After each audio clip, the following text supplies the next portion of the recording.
Hello everyone. आज हम लोग जिस टॉपिक पे वीडियो बनाने जा रहे हैं वो है human excretory system.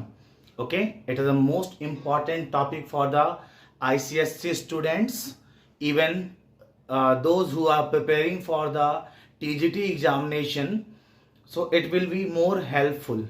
Okay, I hope इस वीडियो को देखने के बाद आप ह्यूमन एक्सक्रीटरी सिस्टम से क्वेश्चंस गलत नहीं करेंगे। ओके, चलिए स्टार्ट करते हैं। ये एक जनरल व्यू है कि कैसे आपका kidney, one pair of kidney और यूरिनरी ब्लैडर से कैसे कनेक्ट होता है, और बीच में आप देख रहे हैं दो तरह के यहाँ पे आपके स्ट्रक्चर्स यहाँ पे लगे हुए हैं जो ब्लड की सप्लाई करते हैं। ठीक है, तो किडनी के ठीक नीचे एक में आपका एओर्टा होता है, और सेकेंड वाला जो पाइप लाइक स्ट्रक्चर आप देख रहे हो ये आपका होता है post cava, in short post cava. ठीक है, and the kidney is connected with the urinary bladder with the help of ureter. Ureter की सहायता से जुड़ा होता है। यहाँ पे यूरेथ्रा होता है, मेल होगा तो मेल रिप्रोडक्टिव स्ट्रक्चर्स के थ्रू बाहर हो जाएगा यूरिन फॉर्मेशन, और अगर फीमेल है तो फीमेल यूरेथ्रा के थ्रू बाहर हो जाएगा। ठीक है, चलिए अब इस स्ट्रक्चर में क्या चीज नहीं मेंशन है उसको देखिए ध्यान से। जो डॉर्सल एरोटा है, एक्चुअली इसको आप लिख सकते हैं dorsal aorta. Okay, dorsal aorta के बाद जो आपका नेक्स्ट पोर्शन दिखाई दे रहा है इसको हम लोग बोल सकते हैं क्या क्या बोलेंगे, वेना केवा। वेना केवा, ठीक है, वेना केवा या पोस्टेरियर केवा भी बोलते हैं, दोनों नाम एक ही है। ठीक है, किडनी के ऊपर एक छोटा सा कैप लाइक स्ट्रक्चर होता है ऐसे इस पोर्शन पे, इसको हम लोग बोलते हैं एड्रीनल ग्लैंड। एड्रीनल ग्लैंड ये एक एंडोक्राइन पार्ट है। ठीक है, it's a endocrine part which secret the hormone. Okay, ये जो बीच का पोर्शन होता है यहां पर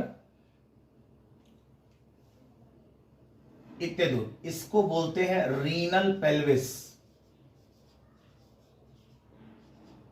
ओके, रीनल पेल्विस। ठीक है, ये पोर्शन जहां पे वेन अटैच होता है इसको बोलते हैं हाइलस। ओके, हाइलस।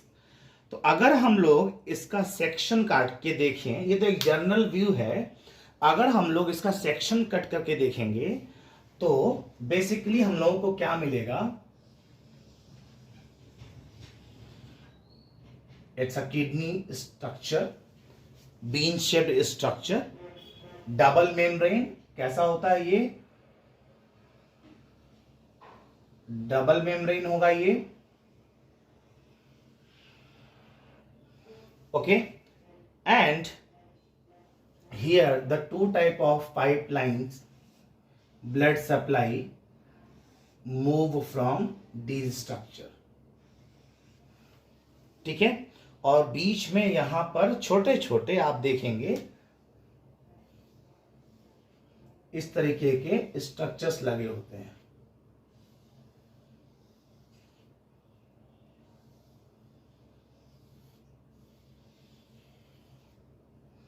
ठीक है,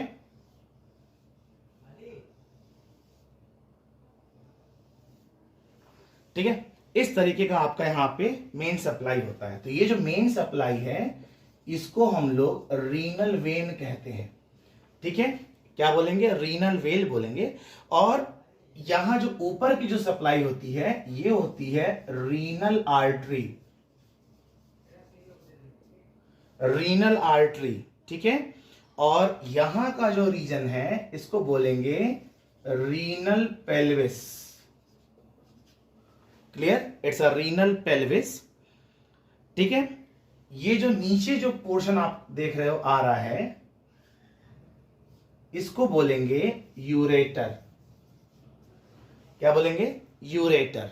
क्लियर, नाउ दिस पोर्शन, ये थोड़ा सा आप देखिए बहुत इंपॉर्टेंट है, ये पॉइंटेड स्ट्रक्चर्स होते हैं ये वाले। ठीक है, pointed structure, it's rough structure actually. तो इस पोर्शन को बोला जाता है क्या, कॉर्टेक्स। ठीक है, इंपॉर्टेंट है इसलिए कैपिटल में लिखा। ठीक है, इसके बीच में यहां पे फाइन हेयर लाइक स्ट्रक्चर, इस वाले स्ट्रक्चर्स मिलेंगे। ठीक है,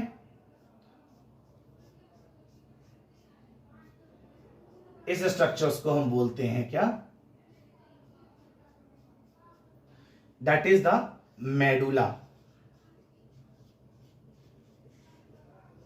ठीक है, मेडुला कहते हैं इसको। ओके,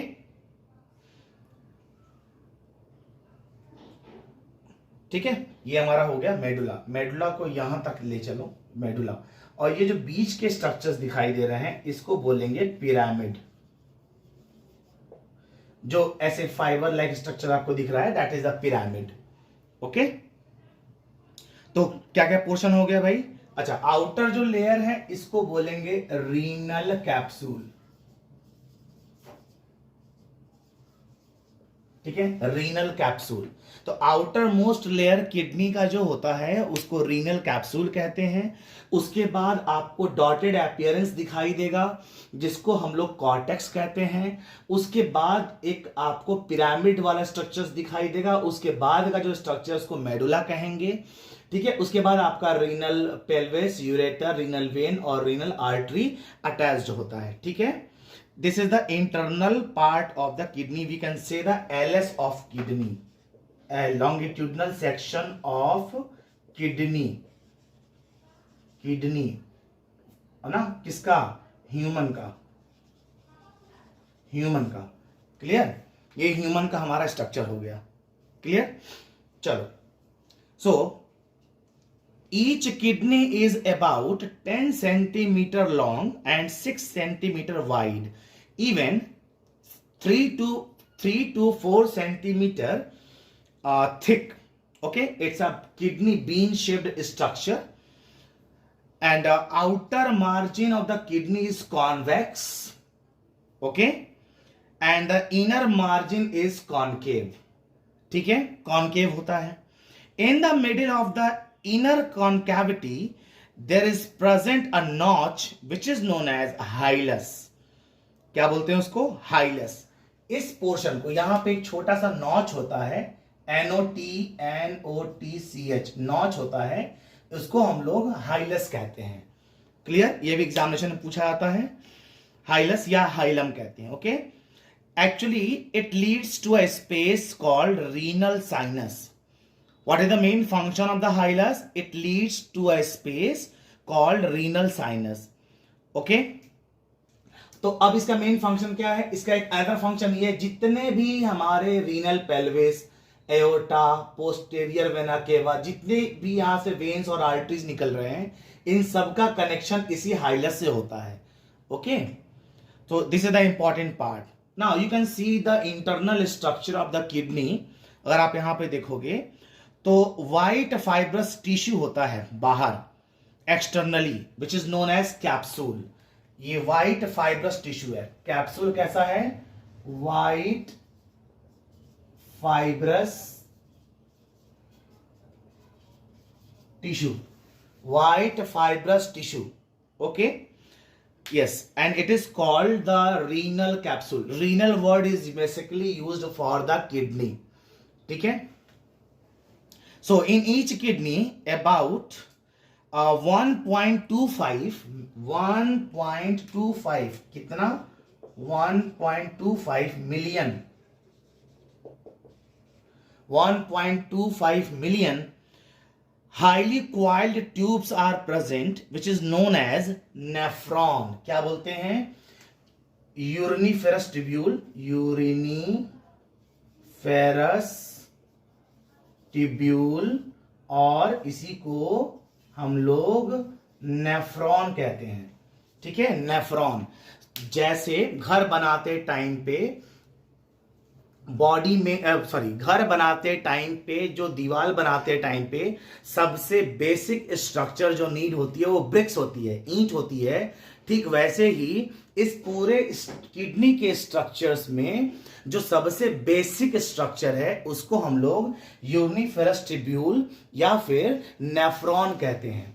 ठीक है, नेफ्रॉन ही सबसे बेसिक इंपॉर्टेंट स्ट्रक्चर होता है किडनी का, और इसका नंबर 1.25 मिलियंस होता है। Okay,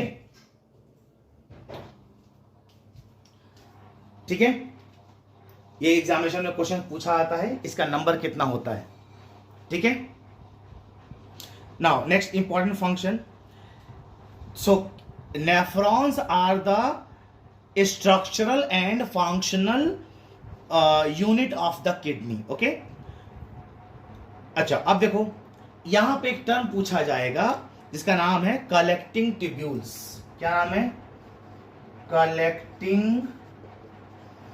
collecting tubules. भाई ये क्या होता है? कलेक्टिंग ट्यूब्यूल्स किसे कहते हैं भाई? Okay, so there are no we can say each uniferous tubule. Okay, in each uniferous tubule, or we can say in the structure of nephrons, ठीक है, is blind at one end, एक तरफ पे बिल्कुल मुड़ा होगा, blind at one end and open at the other end. So where it open into, and that structure is known as collecting duct. Okay, so all the nephrons are held together by a connective tissue. ठीक है, now if you see the structure of the kidney, then kidney is divided into two main regions. The outer region is known as cortex and the inner region is known as medulla. Okay, the cortex region is always dotted in appearance. Why? The reason is in the structure, if you see the structure of the cortex, then you will find all types of nephrons are coiled here. nephrons यहीं पे ज्यादा ऐसे coiled होते हैं। ठीक है, so आधा portion, half of the portion इनका कॉर्टेक्स रीजन में होता है और हाफ ऑफ द पोर्शन अंदर पिरामिड्स में होता है। ठीक है, जिसके वजह से ये आपको बाहर वाले जो स्ट्रक्चर्स हैं वो डॉटेड अपीयरेंस दिखाई पड़ते हैं। आगे समझ में? चलो अब देखो इसमें और अदर कौन कौन से मेन इंपॉर्टेंट पार्ट हैं। तो हम लोग सबसे पहले नेफ्रॉन्स के बारे में जानेंगे। ठीक है, नेफ्रॉन्स। ठीक है, नेफ्रॉन्स। ओके, तो नेफ्रॉन्स में इंपॉर्टेंट पॉइंट क्या होगा भाई? बोलो। Nephron is the functional unit of kidney and each nephron consist of renal tubule. चलो यहां पे बता देते हैं, पूछा जाता है एग्जामिनेशन में। So each nephron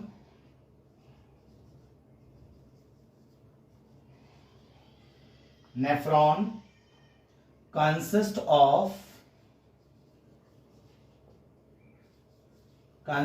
of Malpighian capsule,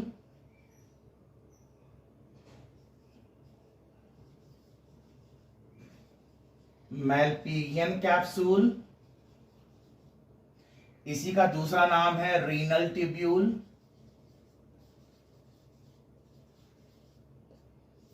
okay, renal tubule. Clear?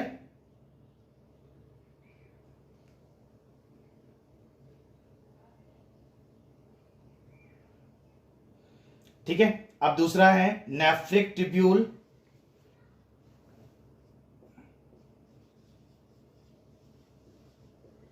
Nephric tubule. Okay, nephric tubule को सिक्रीटरी पार्ट कहते हैं। Secretory part. Okay, and a collecting duct. ठीक है, सी कलेक्टिंग डक्ट बोलेंगे इसको, या कलेक्टिंग ट्यूब्यूल, शॉर्ट में सीटी। कलेक्टिंग ट्यूब्यूल कर लो, ज्यादा बेटर रहेगा, कलेक्टिंग ट्यूब्यूल, सीटी। ओके, तो ये 3 इंपॉर्टेंट पार्ट्स होते हैं किसके, नेफ्रॉन के। अब ठीक है, अब बात आती है कि सर मेलपिगियन कैप्सूल तो दिखाई नहीं दे रहा है, तो कैसे दिखाई देगा, क्योंकि इसका एक और स्ट्रक्चर है। अब इसको भी हम जूम करके जब ये देखेंगे डायग्राम को इतने दूर को, तब हमें ये है ना बाउल शेप्ड स्ट्रक्चर्स दिखाई देगा। ठीक है, इस तरीके का एक स्ट्रक्चर दिखाई देगा। ठीक है, ऐसे का स्ट्रक्चर दिखाई देगा। ठीक, इसको बोलते हैं बाउमेंस कैप्सूल। ओके, तो यहां पे क्या होगा, एक डायग्राम हम बना दे रहे हैं अभी।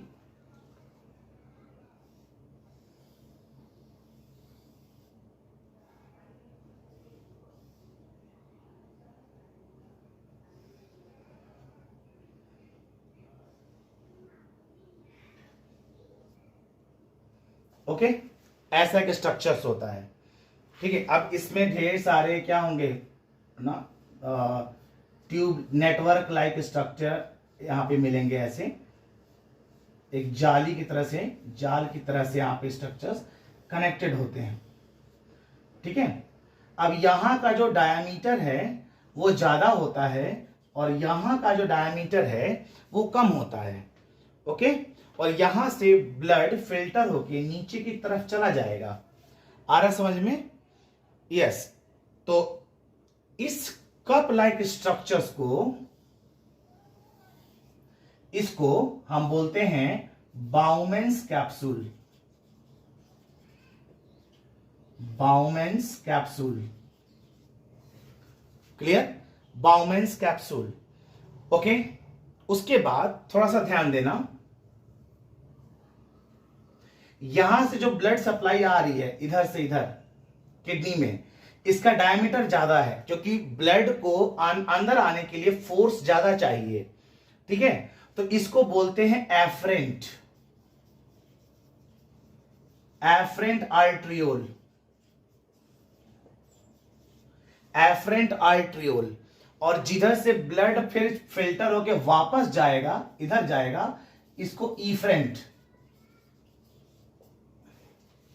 ओके, तो पूछा आता है right the difference between the afferent and efferent arteriole. ठीक है, तो यहां से आप इसको देख लेंगे। So Bowman's capsule. अच्छा, यहां पे जो फिल्टर आएगा, यहां से जो ब्लड हमारा फिल्टर होके आएगा, ऐसे ऐसे फिल्टर होके आएगा, उसको बोलेंगे ग्लोमेरुलर मेरुलर फिल्ट्रेट, ग्लोमेरुलर फिल्ट्रेट। ठीक है, जो ब्लड नीचे फिल्टर होके आएगा उसको ग्लोमेरुलर फिल्ट्रेट बोलेंगे। और इस स्ट्रक्चर्स को, जिसमें जो नेटवर्क जाली के जैसे स्ट्रक्चर है, इसको ग्लोमेरुलर बोलते हैं, ग्लोमेरुलर। ठीक है, ग्लोमेरुलर कहते हैं। आगे समझ में? इसी ग्लोमेरुलर स्ट्रक्चर से हमारा जो ब्लड है वो छन करके नीचे की तरफ चला आता है। आगे समझ में? चलो, तो आप देखो बेसिकली होता क्या है, अगर आप किडनी के स्ट्रक्चर्स को देखेंगे, ठीक है, तो यहां पर हमारा ये बाउल शेप्ड स्ट्रक्चर है। अब इसको हम खाली कर रहे हैं थोड़ा सा डायग्राम को समझाने के लिए। ठीक है, यहां पे हमारा ऐसे ये बाउल शेप्ड स्ट्रक्चर्स होता है, that is the Bowman's capsule. ठीक है, बाउमेंस कैप्सूल कहां पर है? Medulla region, sorry cortex region में, डॉटेड अपीयरेंस में है। अब वहां से हमारा अंदर स्ट्रक्चर आएगा घूम करके और फिर वापस चला जाए कलेक्टिंग डक्ट में। ठीक है, इस तरीके का स्ट्रक्चर्स होता है। आ रहा समझ में? तो हाफ पोर्शन बाहर होता है और हाफ पोर्शन अंदर होता है। तो बाहर होने की वजह से कॉन्केव शेप है, तो इसमें बहुत सारे स्ट्रक्चर्स होते हैं, इसीलिए कॉर्टेक्स हमेशा डॉटेड अपीयरेंस होता है। ठीक है, तो अब क्वेश्चन ये उठता है कि बाहर क्या क्या चीजें हैं? तो मेलपिगियन कैप्सूल। तो मेलपिगियन कैप्सूल जो है, इस पोर्शन को हम लोग 2 पोर्शन में डिवाइड कर सकते हैं। ठीक है, it has 2 part. Malpighian capsule have 2 part. Number 1 बोलेंगे बाउमेंस कैप्सूल, बाउमेंस कैप्सूल।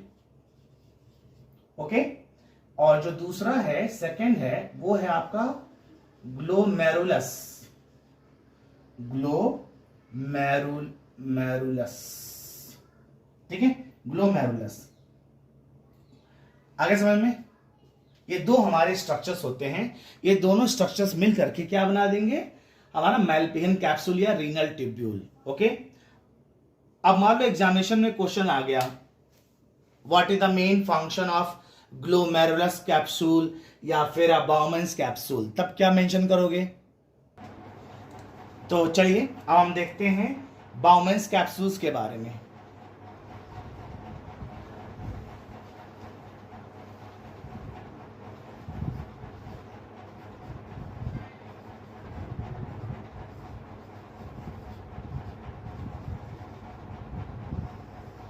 ठीक है, Bowman's capsule,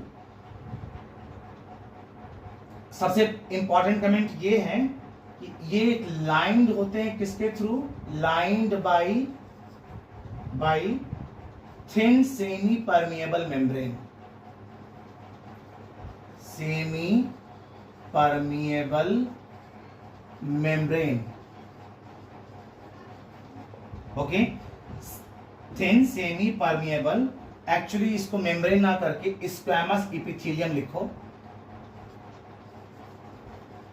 squamous epithelium. Okay, squamous epithelium, it's important line.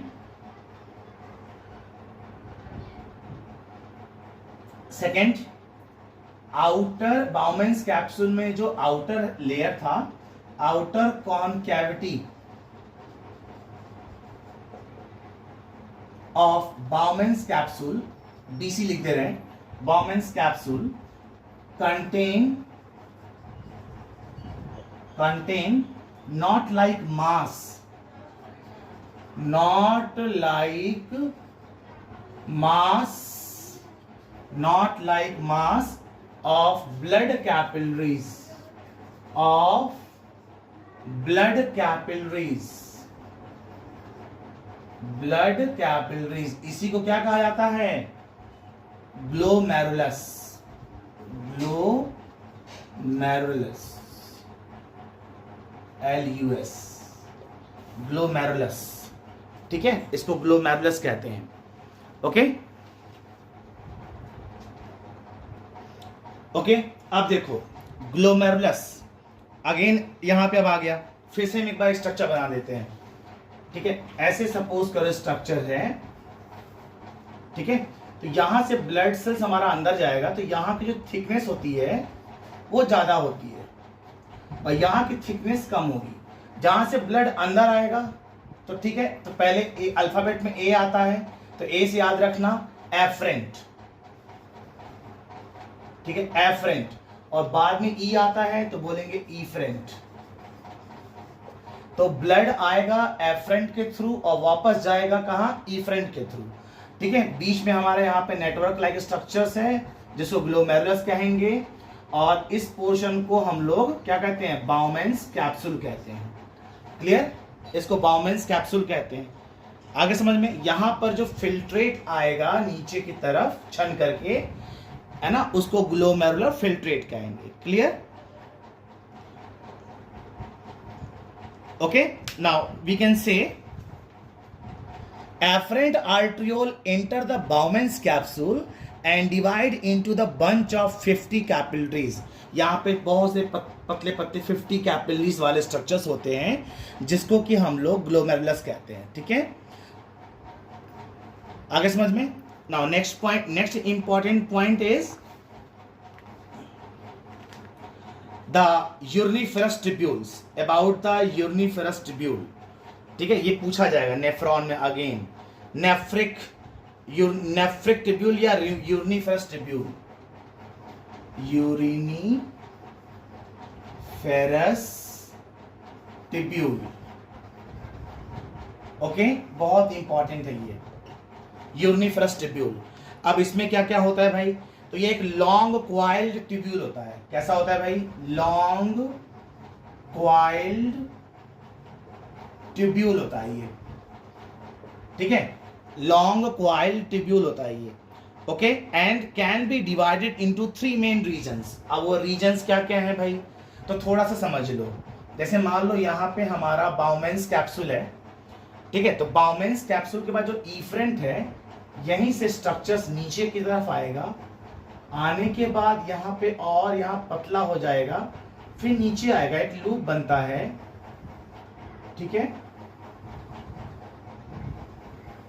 Loop बनेगा, फिर यहाँ ब्रॉडर हो जाएगा थोड़ा सा, फिर वापस नीचे आएगा।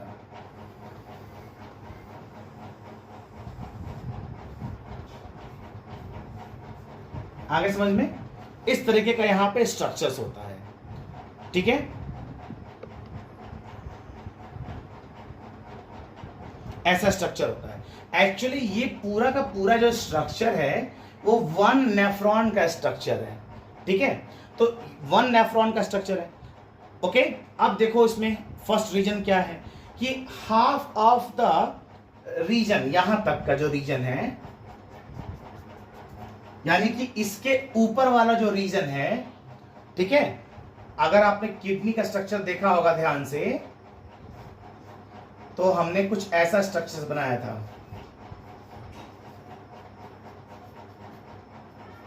ठीक है, और ये डॉटेड अपीयरेंस बोले थे, इसको बोल रहा था क्या, कॉर्टेक्स। क्या बोल रहे थे, कॉर्टेक्स, ठीक है। तो ये जितने यहां से लेके यहां तक वाले जो रीजन होते हैं ऊपर के, ये एक्चुअली यहां पे मिलते हैं, इस जगह पे, ठीक है, इसलिए डॉटेड अपीयरेंस होता है, क्योंकि ये कॉर्टेक्स रीजन में ऊपर की तरफ निकल आता है।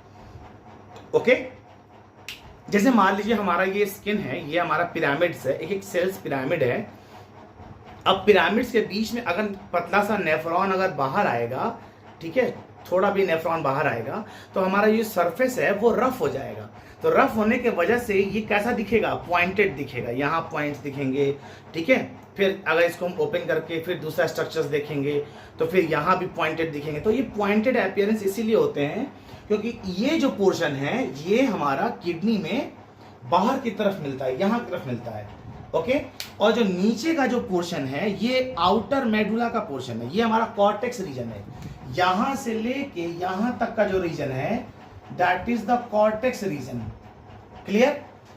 उसके बाद क्या होता है, यहां जो पोर्शन है, ये पोर्शन, ये जो पोर्शन है बीच का, इस पोर्शन को हम लोग क्या कहते हैं, आउटर मेडुला कहते हैं, आउटर मेडुला। और यहां से लेके नीचे तक का जो पोर्शन है ये इनर मेडुला में जाता है, इनर मेडुला। क्लियर। अब यहां पे थोड़ा सा ध्यान दो, ठीक है। होता क्या है कि यूनिफरस ट्यूब्यूल्स के अंदर हमारे पास लॉन्ग क्वाइल्ड ट्यूब है। लॉन्ग क्वाइल्ड ट्यूब को ही क्या कह रहे हैं, नेफ्रॉन्स कह रहे हैं, ठीक है, ठीक है, नेफ्रॉन्स हो गया।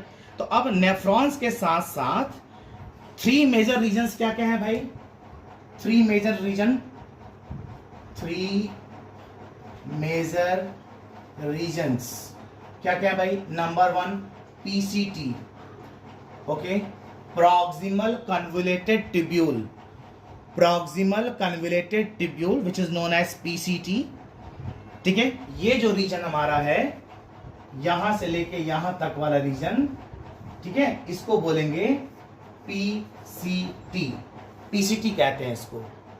क्लियर। Proximal convoluted tubule. उसके बाद जो सेकंड है, यहां से लेकर के नीचे की तरफ आप देख रहे हो जो नैरो पोर्शन है, इसको बोलते हैं loop of Henle, loop of Henle. Henle एक साइंटिस्ट का नाम था, ओके। इसने ही सबसे पहले, इन्हीं ने सबसे पहले इसको देखा था, ऑब्जर्व किया था, एक्सप्लेन किया था स्ट्रक्चर्स को, इसलिए इसका नाम पड़ गया लूप ऑफ हेनले। क्लियर। वैसे मेलपिगियन ट्यूब्स में जो मेलपिगियन जो वर्ड है वो एक साइंटिस्ट का टाइटल है, ओके। तो second is loop is Henle and the last portion is known as, पहले क्या है, पीसीटी है, पीसीटी हो गया, पीसीटी के बाद लूप ऑफ हेनले हो गया, फिर वापस ऊपर जाओ, ये जो पोर्शन है इसको डीसीटी कहते हैं, डिस्टल कन्वोल्यूटेड ट्यूब्यूल। क्या बोलते हैं, डिस्टल कन्वोल्यूटेड ट्यूब्यूल। और लास्ट में ये जो ये लाइन देख रहे हैं इसको बोलते हैं सीटी, कलेक्टिंग ट्यूब्यूल। यहीं पे आपका जितना भी यूरिन का फॉर्मेशन, जो भी जो वेस्ट मटेरियल है वो कलेक्टिंग ट्यूब्यूल में सबमिट हो जाएगा और इसी के थ्रू वो यूरिनरी ब्लैडर में चला जाता है। ठीक है, तो कलेक्टिंग ट्यूब्यूल। नेफ्रॉन्स क्या है भाई? नेफ्रॉन्स हमारे बेसिक स्ट्रक्चर्स हैं। It's a long coiled tube structure. ये बाउमेंस कैप्सूल है, ये एफरेंट है। एफरेंट से ब्लड हमेशा अंदर इन करेगा। यहाँ पे एक फिल्टर लगा है जिसको ग्लोमेरुलस कहते हैं। जो फिल्टर होगा ब्लड छनेगा, ब्लड में जो भी इम्प्योरिटीज होंगी, ज़्यादा प्रोटीन हो गया, ज़्यादा कार्बोहाइड्रेट हो गया, ज़्यादा लिपिड हो गया, वो सब फिल्टर होगा। फिल्टर होने के बाद ये यहाँ पे जो फिल्टर आएगा उसको बोलेंगे ग्लोमेरुलर फिल्ट्रेट। फिर वहां से ब्लड हमारा बाहर निकलेगा इफ्रेंट के थ्रू। इफ्रेंट के बाद आएगा ब्लड पीसीटी में। पीसीटी के बाद आएगा लूप ऑफ हेनले में। अब लूप ये पतला क्यों होता है? क्योंकि अगर ये नैरो नहीं होगा तो फिर ऊपर नहीं जाएगा कैपिलरी एक्शंस के थ्रू, है ना, इसलिए पोर्शन नैरो कहलाता है। ठीक है, लूप ऑफ हेनले या हेनलेस लूप भी कहते हैं इसको। अब ये फिर ऊपर जाता है और वहां पे आता है structure DCT, distal convoluted tubule. Okay, distal convoluted tubule के बाद जितना भी यहाँ पे एब्जॉर्प्शन होना होगा मिनरल्स का, प्रोटीन्स का या फिर आपके लिपिड्स का, तो वो सब के सब आपके कलेक्ट वहां पे एब्जॉर्ब हो जाएंगे। Sodium ion, magnesium ion, water जितना भी एब्जॉर्ब होगा एब्जॉर्ब हो जाएगा। और जो वेस्ट मटेरियल है जो नहीं चाहिए बॉडी में वो बाहर निकल जाएगा कलेक्टिंग ट्यूब्यूल्स के थ्रू, वो फिर यूरिनरी ब्लैडर में पहुंच जाता है। ठीक है, तो इस तरीके से यूरिन का फॉर्मेशन होता है। लेकिन अभी ये यूरिन फॉर्मेशन मैंने नहीं बताया है, एक सिंपल एक्सप्लेनेशन दिया है, मतलब ये इंटरनल स्ट्रक्चर्स में ये होता क्या है। ठीक है, ये internal structure of the kidney है। ओके, बाकी यूरिन फॉर्मेशन मैकेनिज्म आपको इसके नेक्स्ट वीडियो वाले पार्ट में बताएंगे।